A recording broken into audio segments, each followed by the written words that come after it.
Vantage Show. This is Mark Thompson, your host. I'm so glad you're here with me today, and I'm excited to be with you. I'm here in the studio with Eric Tobin, the artist in Vermont, and I'm in his studio, which is full of gorgeous, gorgeous artwork that he has created. And I have no idea how many are in here. Eric will have to tell us. Eric, it's so good to be with you. Oh, I'm glad you came. It's great to see you. It's been a long time. You know, it's been great to see you.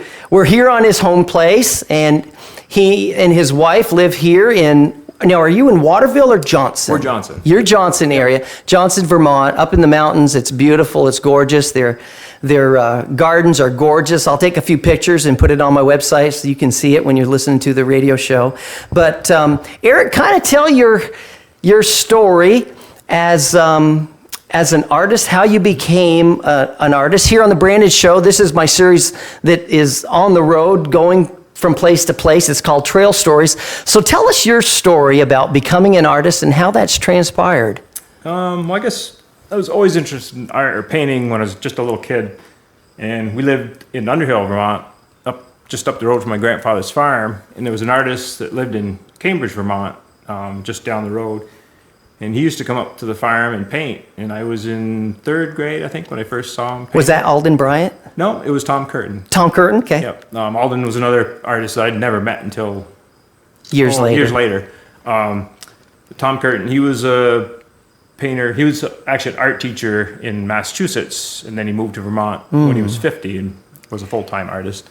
Wonderful. Well, he got me interested in painting, and actually when I was 12, he gave me gave me a watercolor set, and then my parents bought me an oil set when I was 12. Wonderful. And I always painted through high school, and then I got out of school, and everybody said, "Oh, you can never make a living painting, or you can live in a city," and I didn't want to be a poor artist, or live in a city. So I went to work, got married, raised 2 kids, and I always painted along the way. Yes. Working full time, and I maybe did 20 paintings a year. Yeah. We go on vacation. I always took my paints with me. Yeah.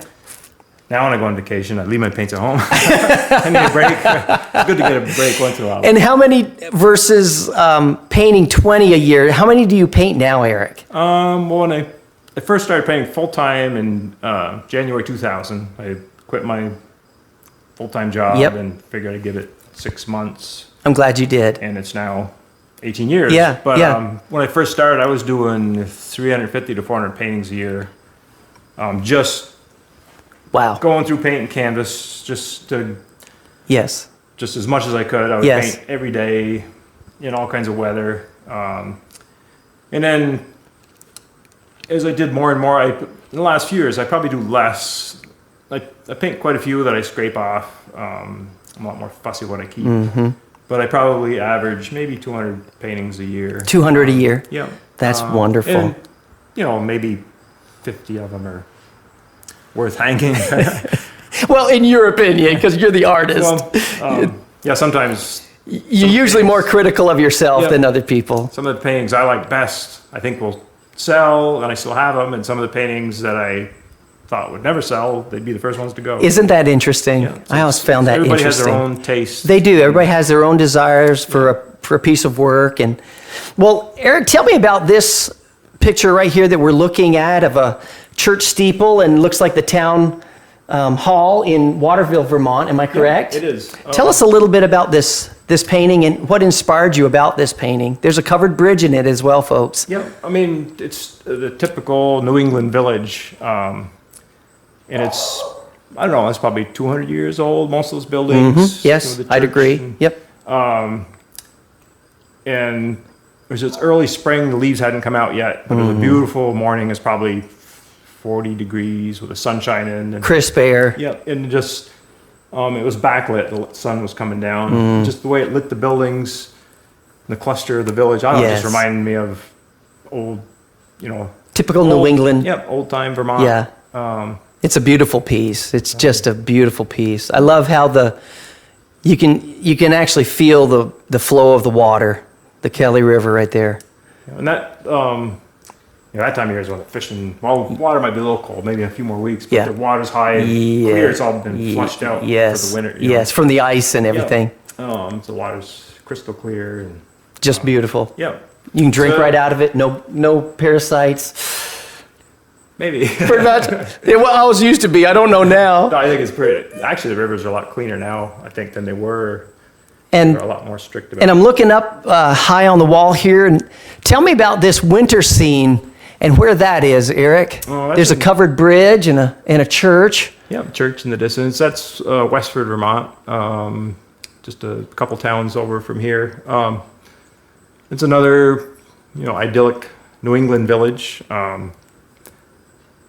The covered bridges always intrigue me because they built the roof on them to keep them from rotting. Some people say it's because the horses didn't like crossing the bridge and the covered bridge helped, but I think it's really to keep the wood from rotting on them. So. And they also protected people in their carriages when there's bad weather. Yeah, and, go in there and wait for it. Wait for it on the days where you're in the wide outdoors, where you're painting in the winter. Yeah. What's the coldest that you have painted out in the winter? Well, I went out 20 below zero, and that was too cold. The paint, after about 45 minutes, the paint was freezing up.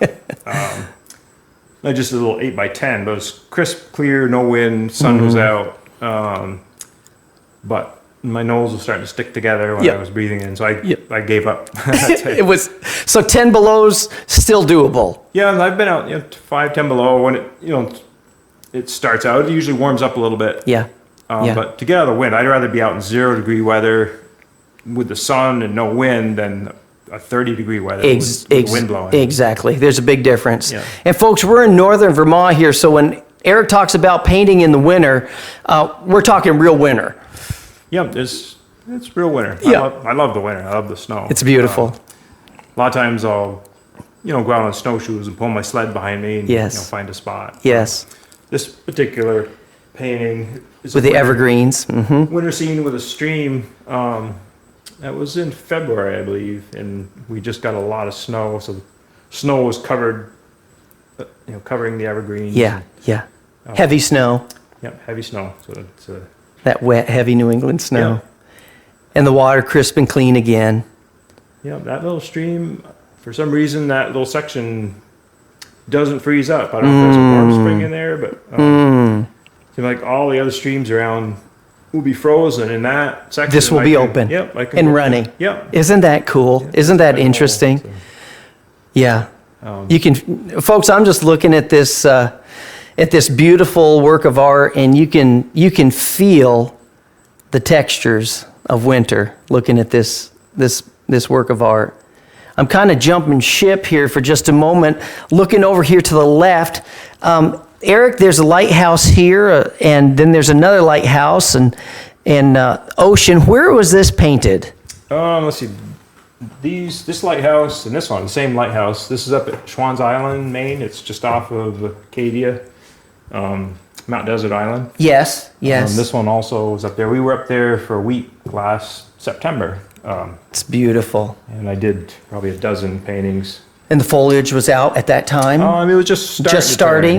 Just starting. Not too much. Typically it hits in October here. Usually here is last week September, first week of October, and then the coast of Maine is usually a couple weeks behind us because the ocean, the difference in temperature. Yeah, the ocean tempers the seasons up there. So. And these two, where were these, Eric? Beautiful. This one is up in Acadia National Park. That's seawall. Beautiful. And looking back, this is Cadillac Mountain. Yes. Distant sailboat. Yes. Here's another one of Sprucehead, Maine. Oh yeah. That's sort of mid-coast Maine. Here's one. This is Acadia. That's those Otter Cliffs looking back towards the Beehive. That's a fall scene. We went up mid-October after it peaked here. The leaves had all gone off, and we went up there for a week. Caught the foliage. The foliage was beautiful. Stunning. It wasn't as crowded either. Yeah. That's right. All the vacationers are gone. Yep. Oh, that's beautiful. Now, did you eat a lot of seafood while you were there?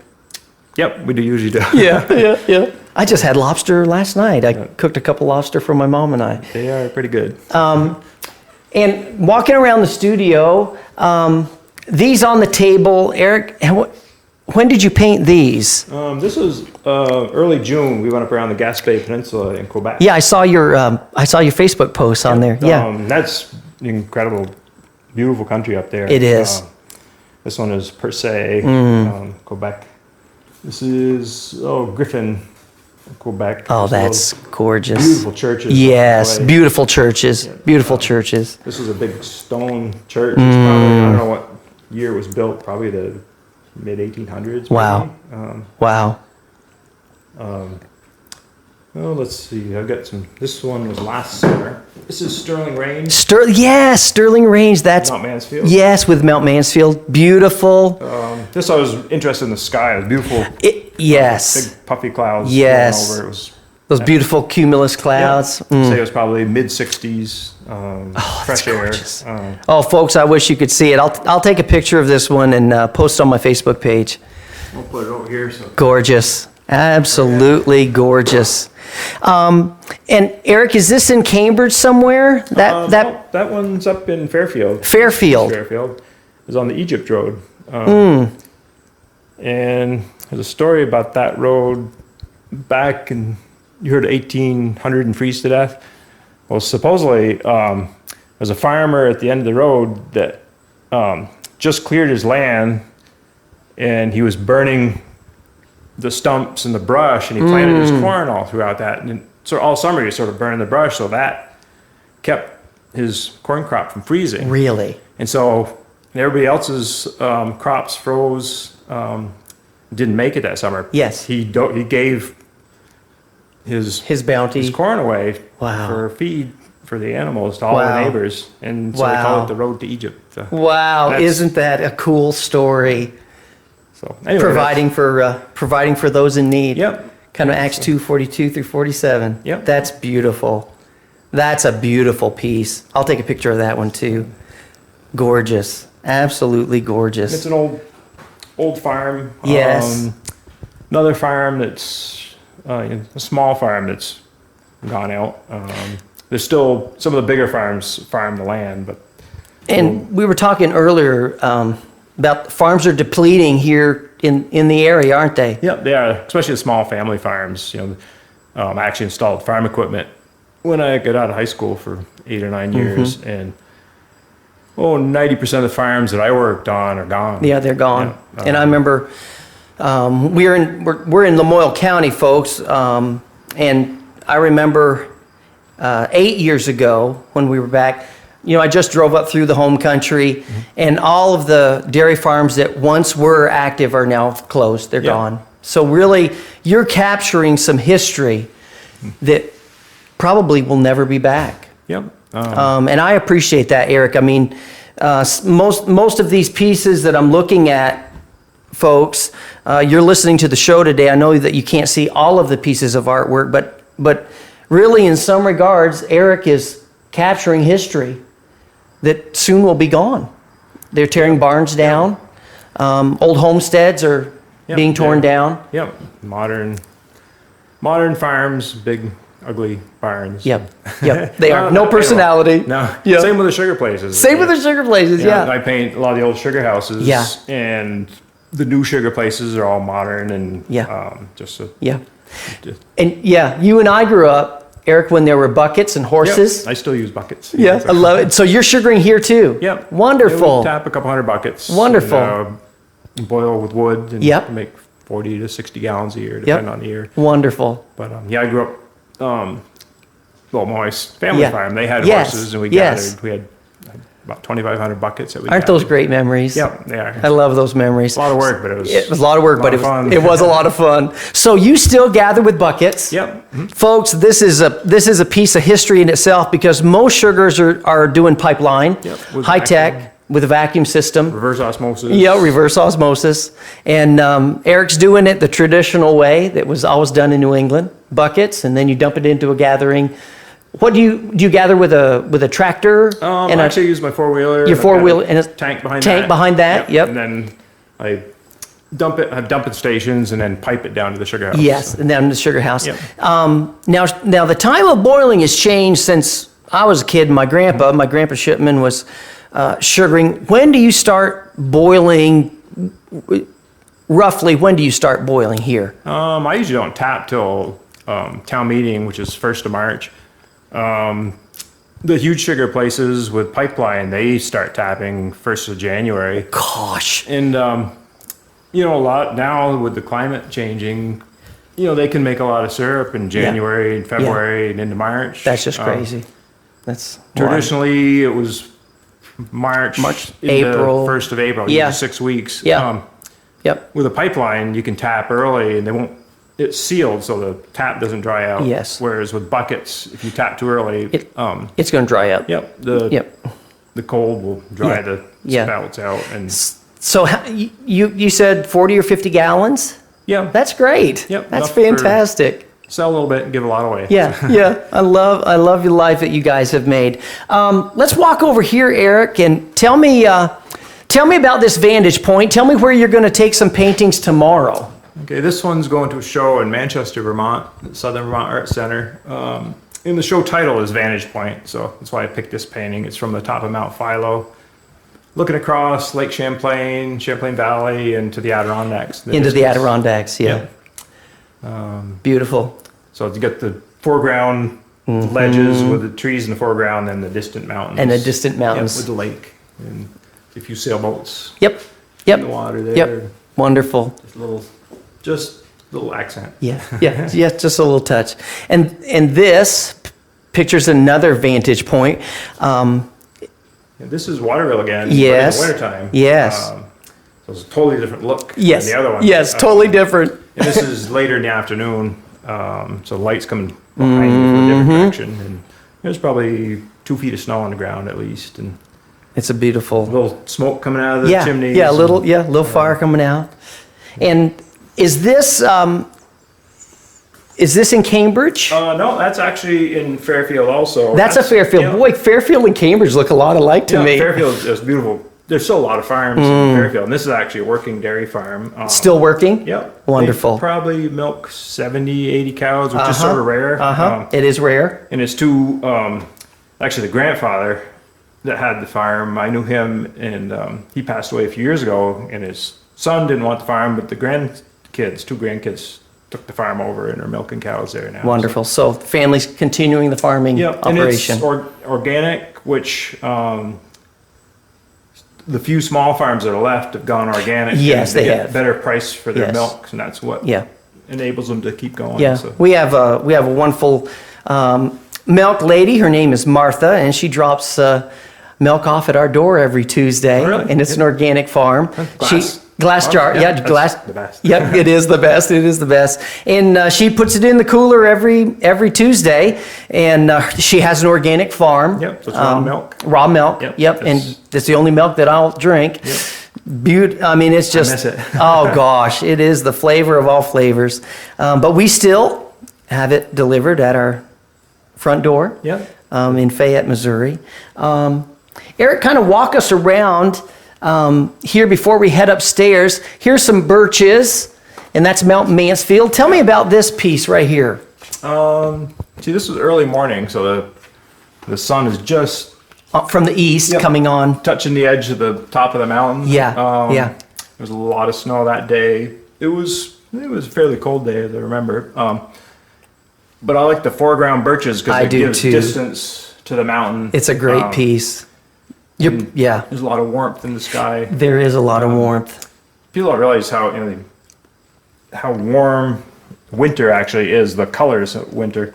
When I first started painting, my winter paintings are really cold. There's way too much blue. Like Bob Ross. Oh, put your coat on. It's going to be really cold. There is a lot of warmth in the winter paintings. So you see this is probably.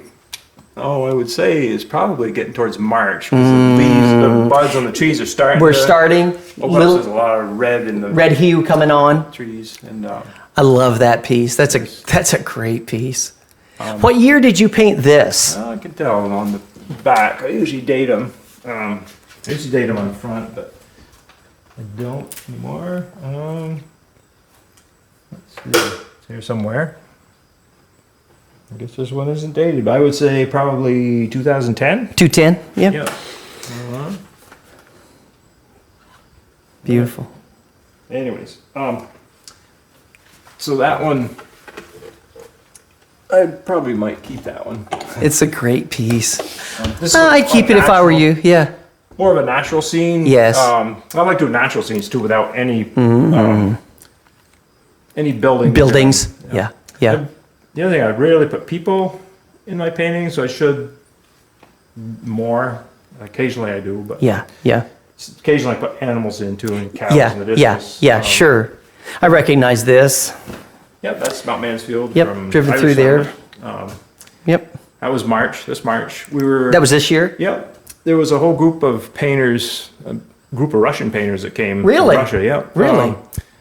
And we paint a lot in Waterville. And there ended up being 45 artists total from all over the country, and there's a couple from Spain, Newfoundland,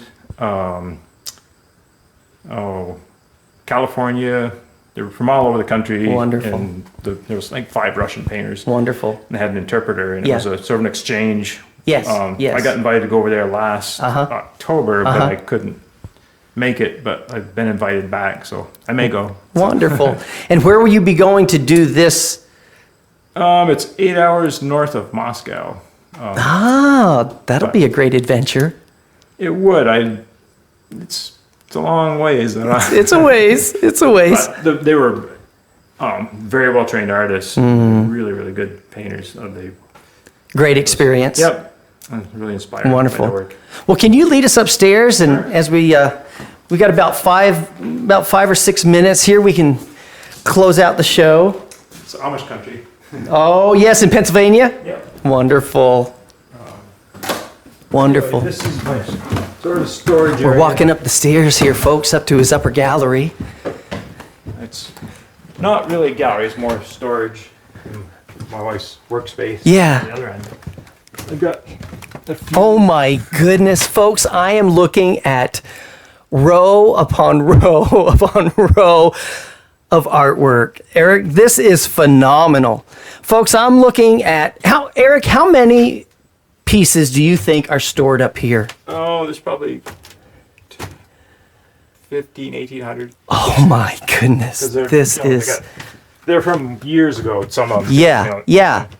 This is absolutely phenomenal. It takes a lot of practice to be able to do a painting. Yeah, yeah. When I do workshops, sometimes I'll do a workshop here at the house or studio, outside, and I bring my students up here and show them, and they realize how much work it takes. How much work it takes to be a professional artist. Yeah.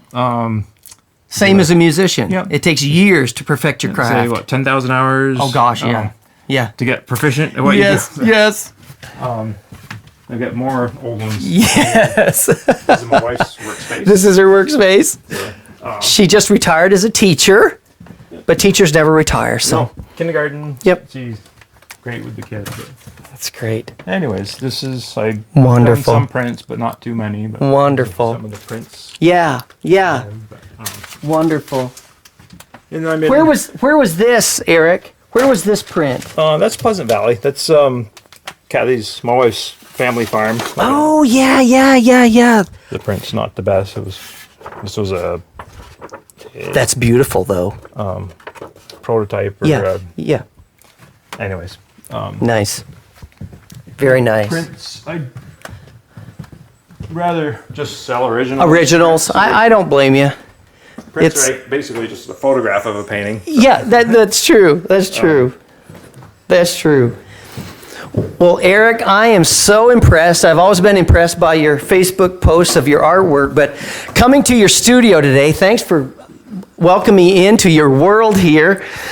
Your work is absolutely stunning, and I just hope more and more and more people tap into what you're doing, because this is absolutely God-inspiring. This is beautiful, beautiful. Labor of love. It is a labor of love. So how can people contact you, Eric, and find your artwork and find you? Let's see, you can find my work on Instagram, Tobin Art 2, the number 2. I do have a website, which I haven't kept up very well. It's Eric Tobin Fine Art, all lowercase. If you just Google my name, it'll bring up half a dozen galleries. Yeah. And how many galleries you're in right now? I think I'm in 9 different galleries. Wow. Throughout the state. Yes. And, let's see, Maine, Connecticut. I was in a gallery out in Jackson Hole, Wyoming. Really? And like our kids lived out there. Yeah. I started showing it in a gallery out there, and he sold pretty well. He called up one day and said, "Good news or bad news?" I sold another painting. It's good news. The bad news is I'm closing the gallery. He was early 70s, and they were tearing down the block that his gallery was in. And they offered him a new gallery space, but he just, at that point, it was time to retire. It was time to get out of it. A good friend of mine who had a bookstore and coffee shop, he was a professor and retired, and had a little bookstore, used books right in Fayette, our hometown, and served the best lattes you've ever had in your life. But somebody came along, wanted to buy the building, and he said, "Hey, it's time to get out." So nothing lasts forever. No. So also go on Facebook. Yes. And just Google Eric Tobin or search Eric Tobin. Yeah, and you'll come up. Yeah, Eric Tobin artist, Vermont artist. Yeah, Vermont artist. Yeah.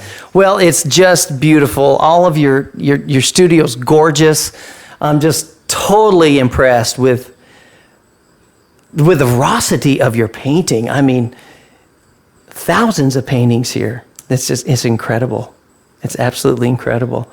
And you're going, as we close up the show, you're going to a gallery tomorrow. Yes. To drop off some paintings. Yep. Wonderful. Wonderful. Well, Eric, thank you so much for being on the Branded Show on our Trail Stories. It's good to see you. We've been longtime friends. Thank you very much for having me. You bet. Folks, if you're looking for Eric Tobin, he gave you all the information to find his artwork and find out where he is. He's nestled in the mountains in northern Vermont, and it is picturesque. It's just beautiful. So thanks for listening to the Branded Show today. If you are an artist of any kind, I hope you've been encouraged and blessed. Listen to the Branded Show every Tuesday at kkmc.com or find me at www.markthompson.live. Everybody live loved, and remember, a branded believer is the place to be.